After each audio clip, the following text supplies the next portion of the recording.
Good morning, everyone, and welcome to EDP and Applied Mathematics Seminar. It's a pleasure for me to open session 90 of this seminar. Today we have two excellent speakers, Eduardo Casas and Mehdi Assayed. Introducing Eduardo Casas, we have to Professor Luz de Teresa. Thank you, Luz. You can start. Okay, so it's a pleasure for me to present Eduardo Casas. He's a Spanish mathematician. He born in in Laredo, and studied his major in the University of Zaragoza. He has the PhD in the University of Santiago de Compostela, and he's one of the, may say, the most important mathematicians in Spain. He works in optimization, as you know, and I have the pleasure to know him for many years. He was, in fact, in my PhD examination a long time ago. So please, Eduardo, you can start. Thank you, Luz. Okay, today I'm going to speak about the Semismooth Newton Method to solve mainly optimization problems, but mainly with applications to control theory. The Semismooth Newton Method is well known, and maybe this is the most frequently used algorithm to solve optimal control problems with constraints. And the method works quite well. It converges superlinearly, and quite frequently even it converges quadratically. However, the theory of the theoretical study of the method is not satisfactory. It is not satisfactory because most or all researchers that have studied this method prove convergence, superlinear convergence of the method, assuming very strong conditions on the problem. In particular, they assume that the second derivative of the cost functional at the solution is strictly positive definite in the whole space where the control lives. And this is too much. This is too much because in particular, when in control problems where the state equation is not linear, the control problem is not convex. And the assumption that they make implies the strict convexity of the control problem in a neighborhood of the solution. And this is too much. In contrast, in finite dimension, the proof of superlinear convergence is obtained assuming the sufficient second order condition with minimal gap with respect to the second order necessary conditions, and also assuming the strict complementarity condition, which involves the Lagrange multiplier associated to the constraints. What I'm going to show here is that these two conditions can be formulated in infinite dimension optimization, second order optimality condition with minimal gap, and strict complementarity condition. And these two conditions imply the superlinear convergence of the Semismooth Newton method also in infinite dimension. So in the first part of my talk, I'm going to formulate an abstract optimization problem. I will formulate the Semismooth Newton method for this problem, and I will prove the superlinear convergence. Well, not in detail, but I will give the main ideas. And in the second part, I will show that most of the optimal control problems fit in this abstract framework. And the Semismooth Newton methods for the control problems are an immediate translation of this Semismooth Newton method for the abstract optimization problem. And the convergence, superlinear convergence, is immediate as well. So let me formulate the abstract optimization problem. I am able to pass. Yeah. Okay. we assume that X S mu is a measure space with mu of X finite. So the measure mu is finite. And in this space, I define the optimization problem P, which consists of the minimization of J of U plus kappa half norm of U to the square in L2 of X with some point-wise constraints. I want to write separately the term kappa half norm of U to the square in L2 of X. If you think of a control problem, this term is, as you know, the regularizing Tikhonov term, which plays a very important role in optimization, in control theory. The first part can involve, if you want, the state, the functional, I mean, for instance, the L2 norm of the state Y minus YD. It's crucial here to have kappa strictly positive. Otherwise, the Semismooth Newton method doesn't work. In practice, when kappa is 0, what people do is to introduce a small kappa and to solve the problem, or almost solve the problem for this small kappa, and they make kappa go to 0 as the algorithm progresses and the controls are converging. So at the end, the kappa is negligible. But it's crucial to have kappa positive. For J, we assume that it is defined in an open subset of LP of X, where P is 2 or bigger than 2, smaller than infinity. And J is a C2 function. This is necessary, otherwise the superlinear convergence is not. I don't know how to prove it. Kappa is strictly positive, and alpha or beta can be, even both can be infinite. But okay, one of them has to be finite. Otherwise, if there is no control constraints, we can apply a Newton method, not a Semismooth Newton method. So we assume that there are constraints. Okay, so we denote by UAD the set of admissible controls. Oh, sorry, admissible functions. Functions of LP between alpha and beta. We assume that if P is bigger than 2, then both of them, alpha and beta, are finite. And this is necessary. This is necessary because if P is bigger than 2, we cannot control in LP the function U, because in the course functional we have only L2. To control U in LP, we need alpha and beta finite. A is an open subset of LP such that the admissible controls are all of them included in A. And J is a C2 function. We have to impose some assumptions on J. And in principle, we impose 2 assumptions. First assumption, there exists a C1 mapping, capital Phi, from A to L infinity of X, such that the derivative of J at U is exactly Phi of U. You can think of control theory, then Phi of U is the adjoint state associated to U. Okay? And then the derivative of the cost functional is exactly the integral of the adjoint state times the test function V. This is the first assumption. And well, in most of the cases, the adjoint state belongs to L infinity of X. Second condition, for every U in A, phi prime of U, which is in principle a linear mapping between LP of X and L infinity of X, has an extension to a compact operator, phi prime of U, from L2X to LP of X.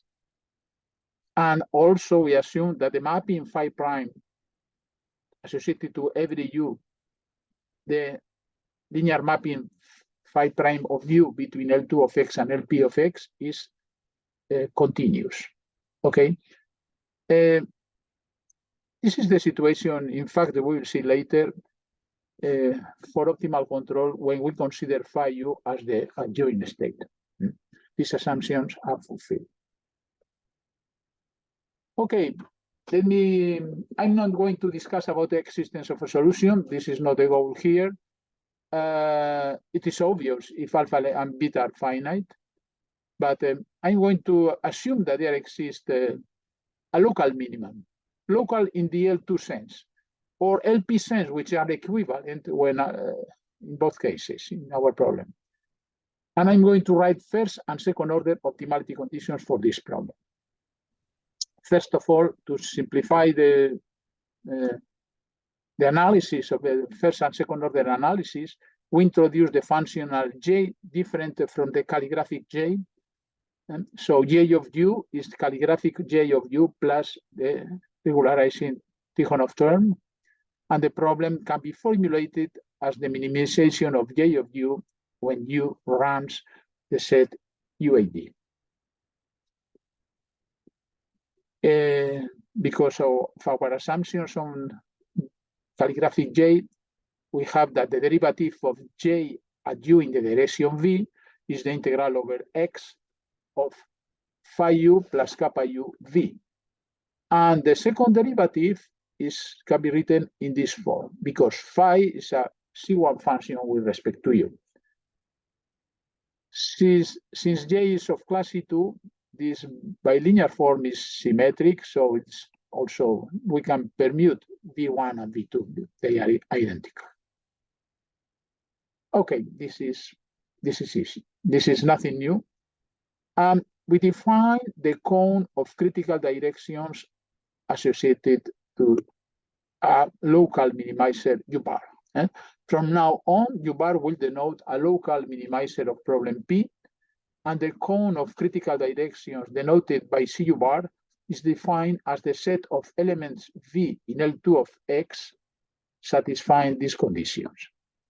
V of X is non-negative if U bar of X is alpha, non-positive if U bar of X is beta, and it is 0 if the derivative at X is different from 0. This is like if the Lagrange multiplier associated to the constraint is different from 0, then it has to be 0. This is the extension of the critical cone established in finite dimension. There is no difference. Then we have the following optimality conditions. First, necessary conditions. If U bar is a local minimizer of P, then U bar of X is the projection on the interval alpha beta of -1 over kappa phi U bar of X, almost everywhere.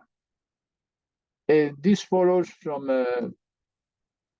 this definition of the derivative J prime of U.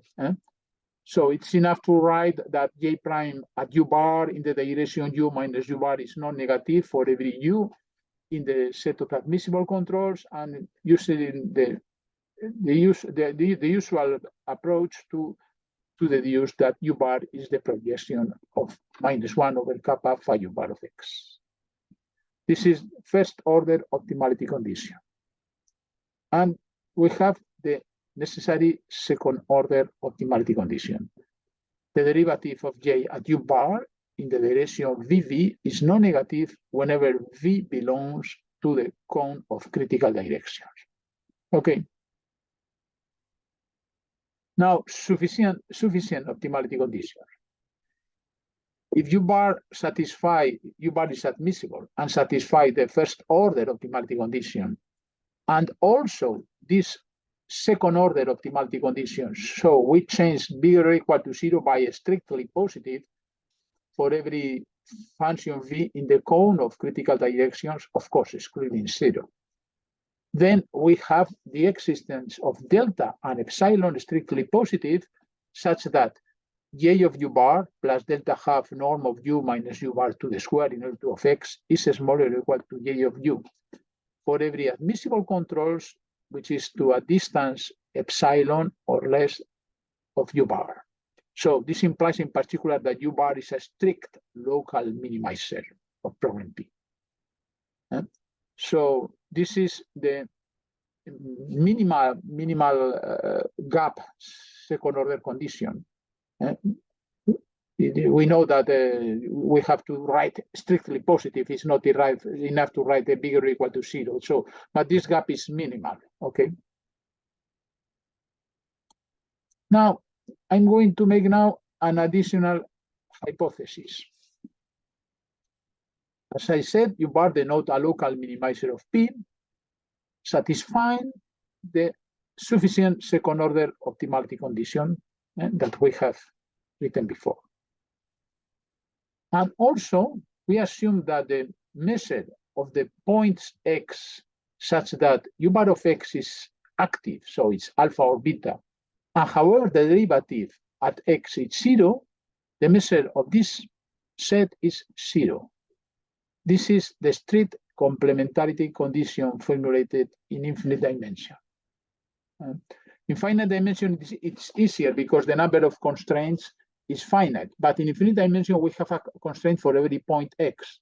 So we can have an infinite number of active constraints. Okay, the measure, at every time that the constraint is active, this has to be the first derivative, phi U-bar plus kappa U-bar, is different from 0 almost everywhere. This is the strict complementarity condition.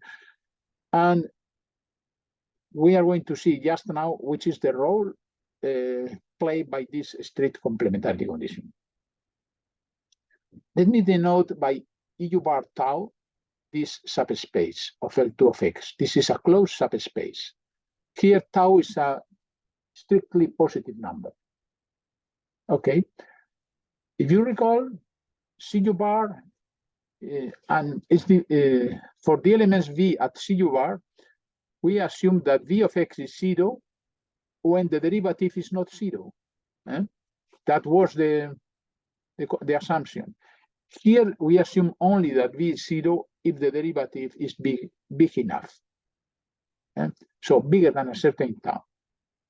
Clearly, CU bar is contained in EU bar tau. EU bar tau is a bigger set, it's a subspace. CU bar is a cone, it's not a subspace. In CU bar, we assume that some condition for V. V should be non-negative if U bar is equal to alpha and non-positive if U bar is beta. Here, the same conditions are not necessary because of the strict complementarity condition. If U bar is alpha or beta, phi U bar of x plus kappa U bar of x is different from 0 almost everywhere. So there is no sign conditions, simply because it's different from 0, V has to be 0 when V is in CU bar, when V is in CU bar, but not here. Now, we have that if U bar is an admissible function, it's in fact a local minimizer, and it satisfies the hypothesis H3, then there exists delta and tau strictly positive such that this inequality holds. So what we see is that the second derivative of the cost functional at U bar in the direction VV is bigger or equal to some delta strictly positive norm of V to the square in L2 of x for every V in this subspace, which is bigger than the critical cone. So if we compare the sufficient second order condition here, is strictly positive with this is much stronger. And this is consequence of the strict complementarity condition. Okay, people usually assume that the second derivative of J at U bar in the direction VV is strictly bigger than delta times normal V to the square in L2 of x for every V in L2 of x in the whole space. So they change EU bar tau by L2 of x, but this implies that J is strictly convex in a neighborhood of U bar. This is not the case with this assumption.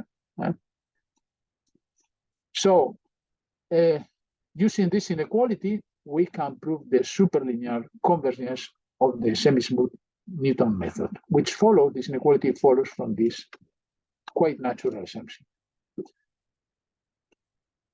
Okay, so in order to formulate the Semismooth Newton method, let me introduce some notation.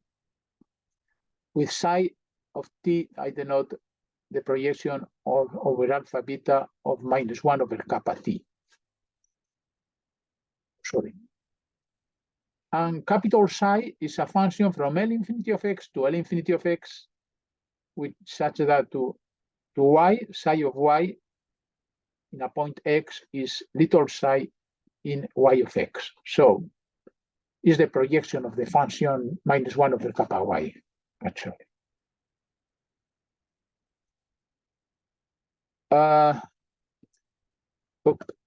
So now we define the mapping f from A to LP such that f of u is equal to u minus psi of phi of u.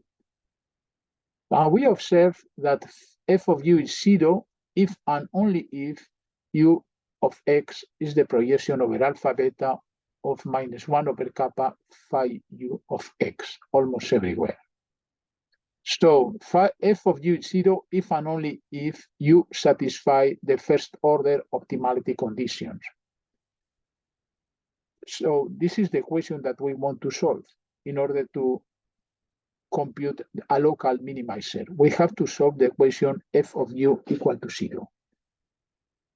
Unfortunately, the function little psi is Lipschitz, but it is not differentiable. So then we cannot apply Newton method unless there are no control constraints at all. Alpha minus infinity, beta plus infinity, then there is no projection. Psi is the identity, capital psi is the identity. So we can apply Newton method. But if we have constraints, the function f is not differentiable. Then we are going to apply a semismooth Newton method. So since little psi is Lipschitz, we have that there is the subdifferential of psi, and it is given by this expression.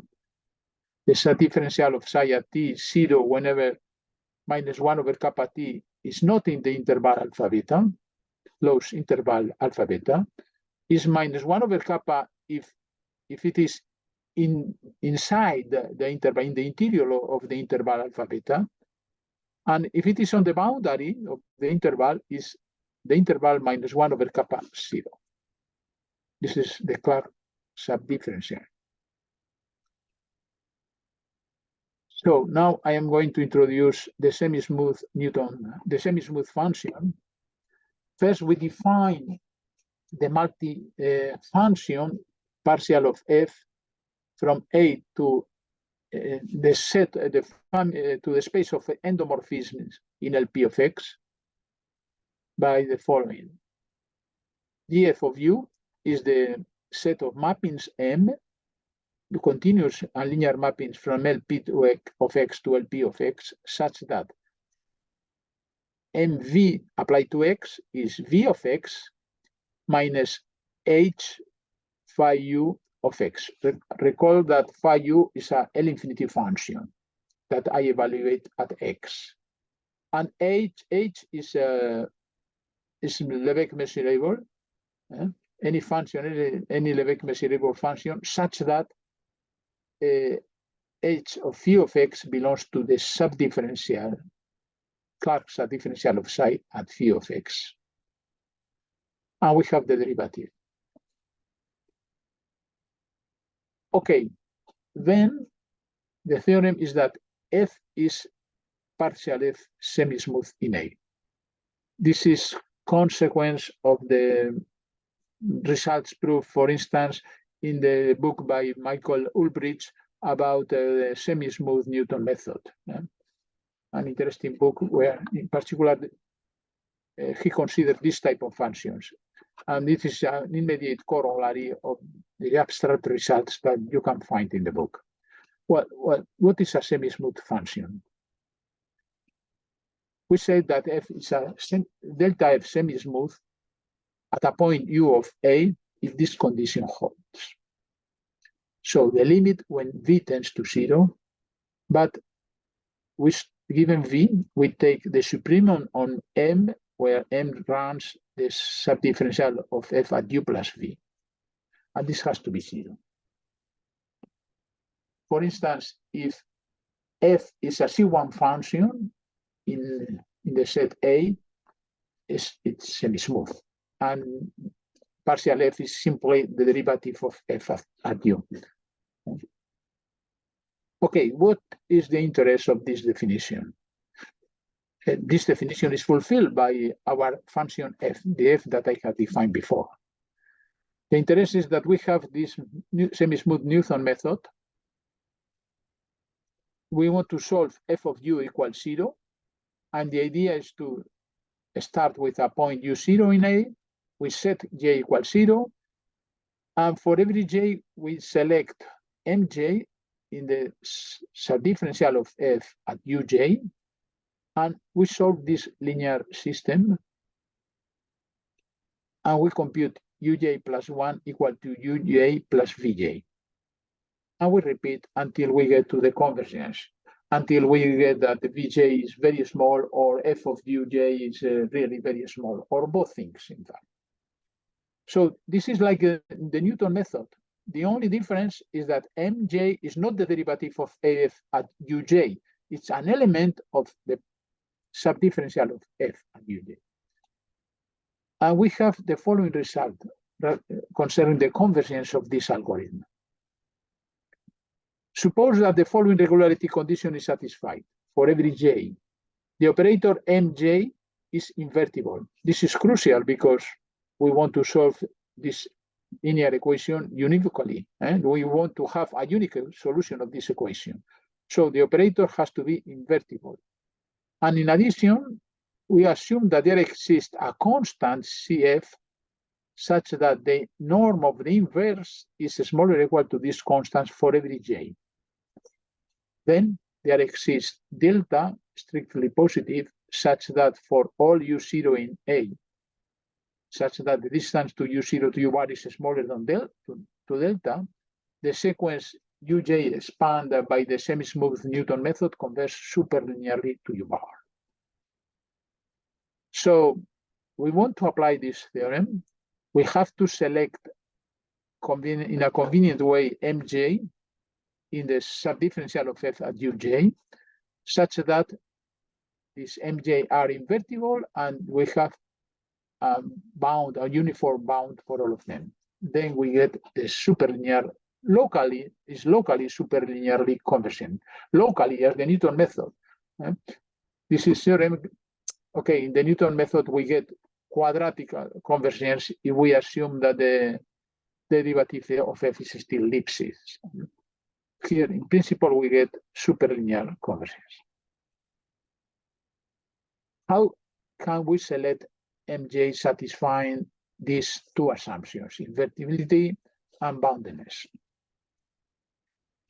Notation: we define the function j from R to R by jg of t is -1 over kappa if -1 over kappa t is in the interval alpha beta and 0 otherwise.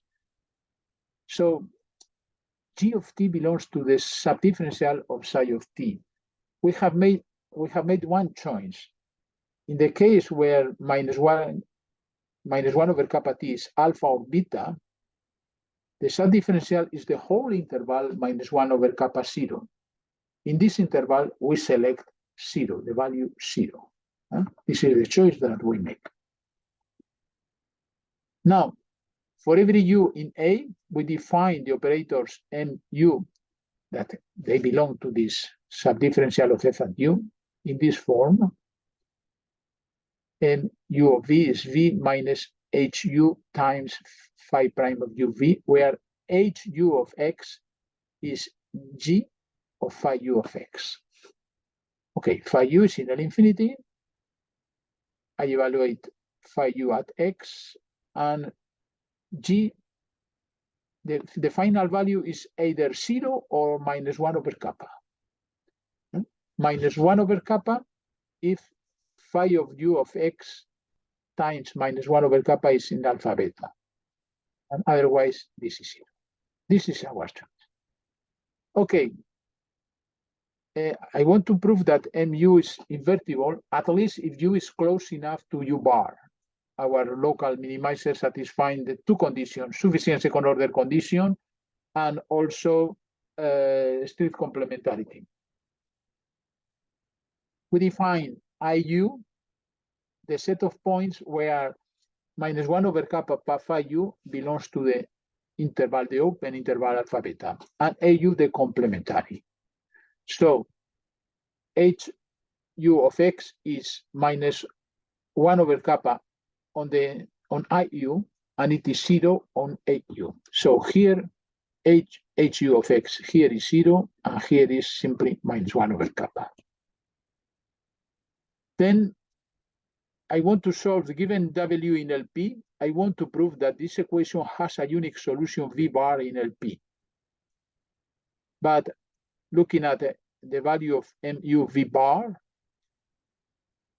in AU, this is HU is 0. So in AU, V bar has to coincide with W. That is the easy part. But in IU, we have that the minus h of u is 1 over kappa.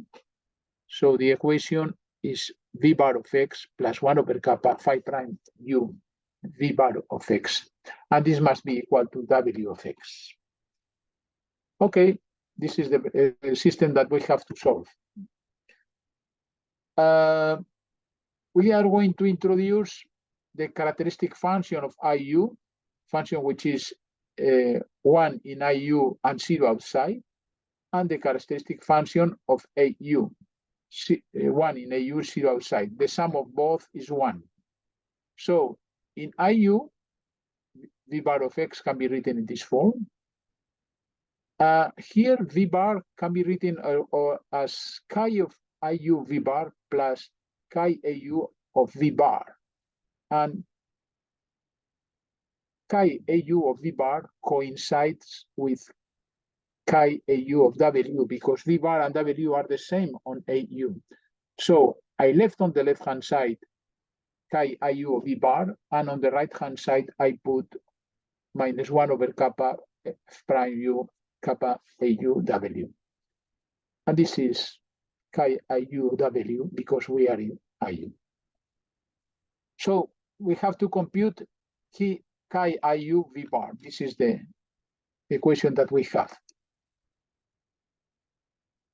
We have to prove that there exists a unique solution. We have to be able to compute this solution. How to do this? We define the linear quadratic mapping H from L to IU to R by this expression. We have the second derivative of J at U in this direction. Observe that we define kappa IU V equal V in IU and 0 outside. So the second derivative is well defined. And here we have the right-hand side multiplied by TIU of V. So a V bar is a solution of 1 if and only if H prime of V bar is 0. If we compute the derivative with respect to V, I don't have, maybe we don't remember exactly the expression of the second derivative, but believe me, this is equivalent to this. The derivative of the second part is exactly this, and the derivative of the first part gives this. So the idea is to prove that this is a linear quadratic functional H. The idea is to prove that this quadratic part is strictly convex and coercive. And consequently, there exists a unique minimizer of H that satisfies this. And there is only one point satisfying this, which is the unique minimizer. So we have that this problem has a solution if we prove the coercivity and convexity of this quadratic functional. Not only that, by using a conjugate gradient method, we can compute the minimum V bar of this functional. And this is what it is done in practice, to use the conjugate gradient method to solve this problem without constraints. Okay, maybe the time is running. Oh my God. We recall what we had. We have to prove as a consequence of the second order optimality condition and the strict complementarity condition. And using this fact, we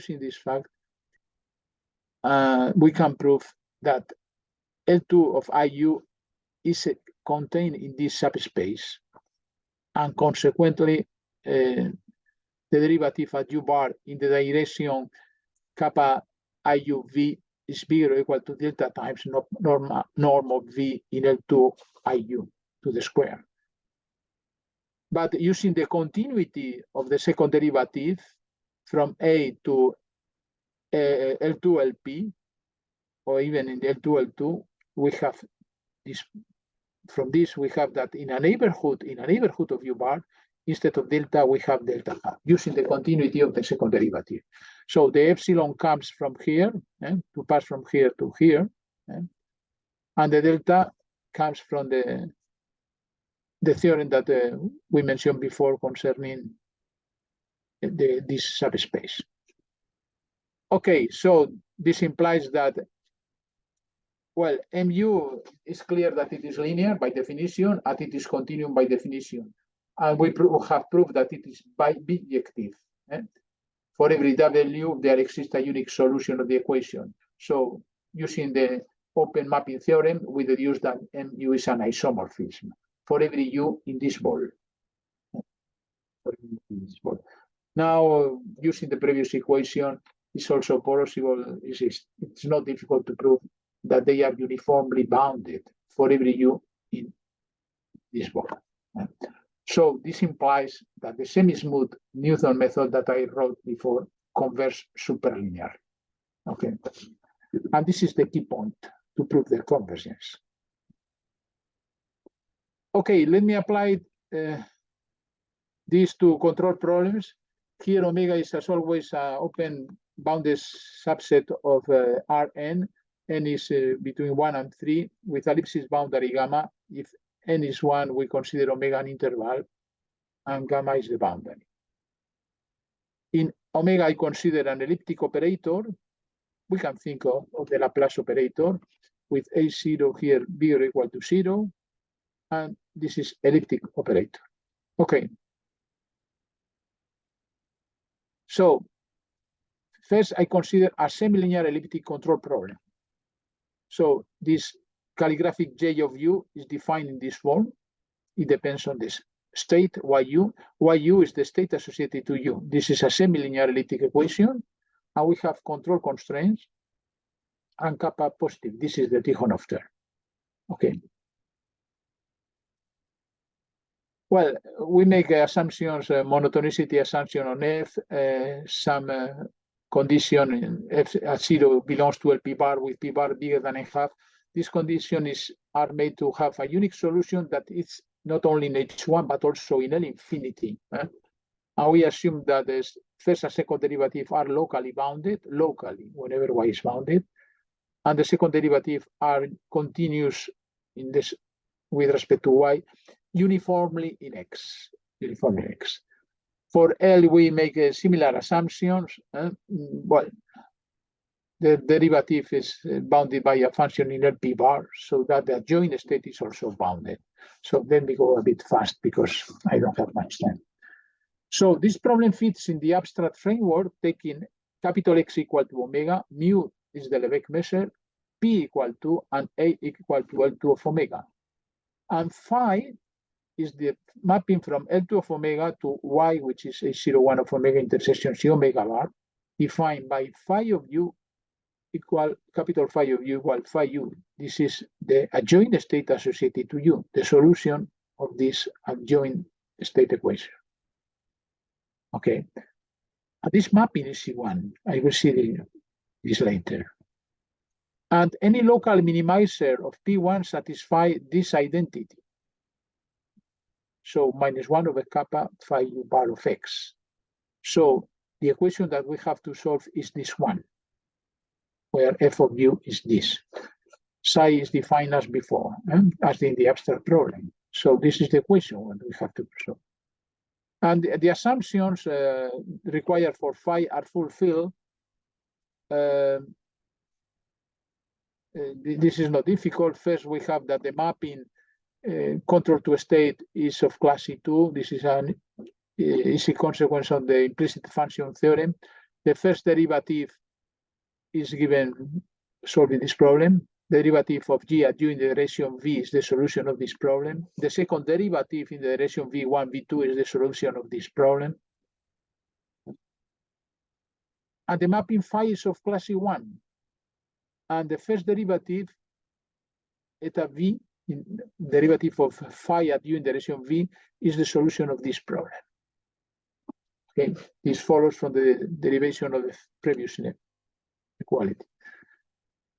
And we have the derivative of calligraphic j is this, and the second derivative is given by this.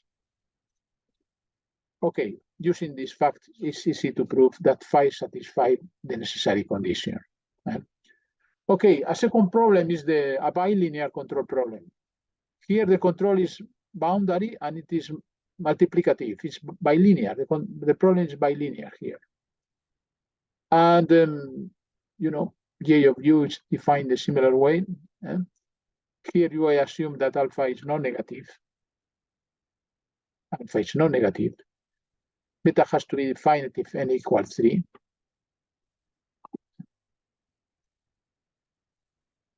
And we assume that this term g is in LQ with q bigger than n minus 1, just to have a solution yu that it is, sorry, this is yu, this is yu all the time.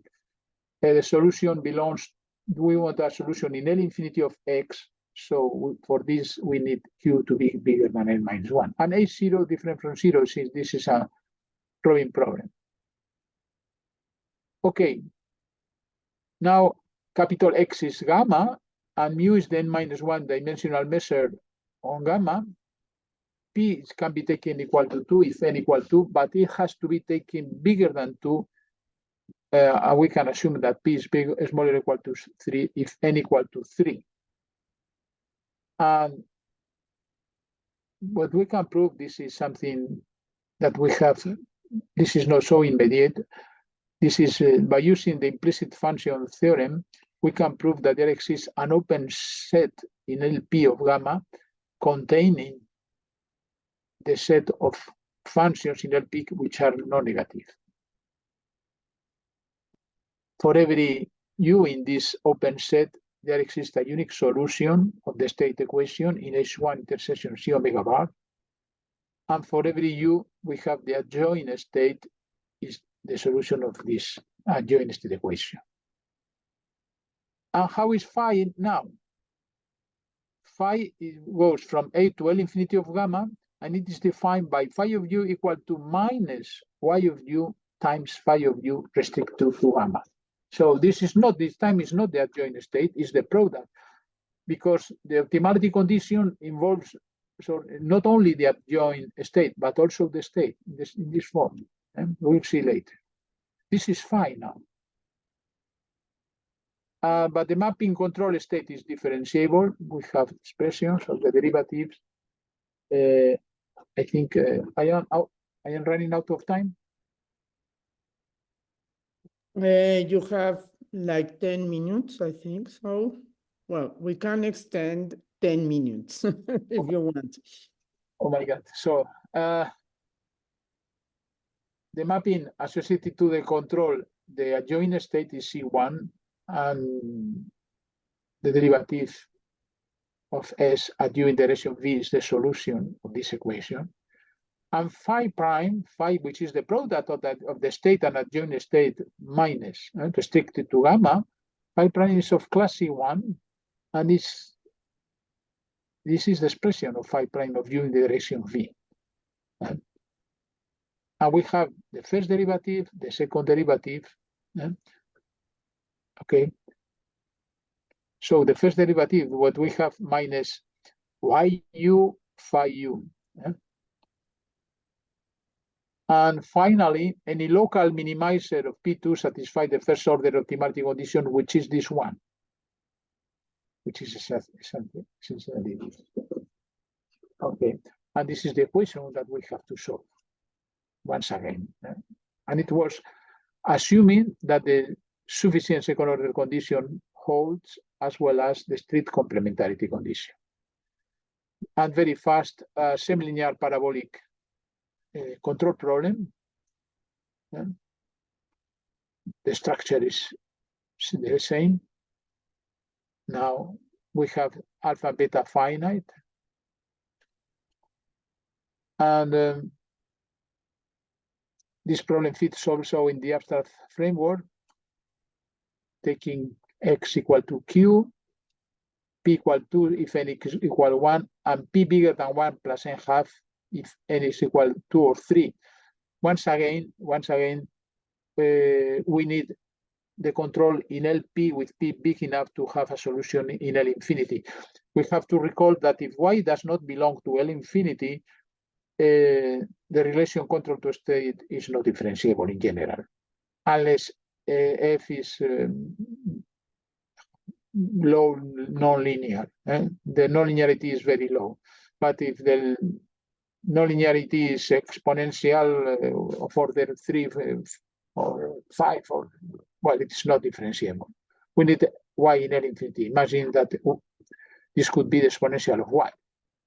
We need L infinity to have differentiability. And for this reason, we need some extra regularity for the controls. Okay, so this is the adjoint state equation, and the mapping capital phi is phi of u is the adjoint state in this case, which is the solution of this equation. And we have once again the same structure, the same equation to be solved by using the Semismooth Newton Method. Okay, and that's all. Sorry, it was too long, maybe. Thank you very much for your attention. Thank you very much. It was perfect. No problem with the time. And also, I really enjoyed the conference. If you can send the slides, because I was trying to take notes, but it was so fast that I didn't. Sorry. No, yeah, but the last part. The last that's part what happens. Yes. The last part was not very easy to follow, but thank you very much, Eduardo. I don't know if there are questions or comments from the audience. The audio and the video are open.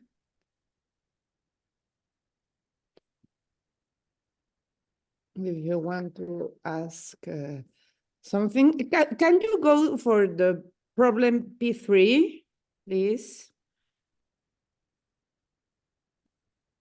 This one. Yes. So in this case, you don't have like the optimality condition that depends also on Y, or yes, because you pass so fast. It's not written. It's also this one.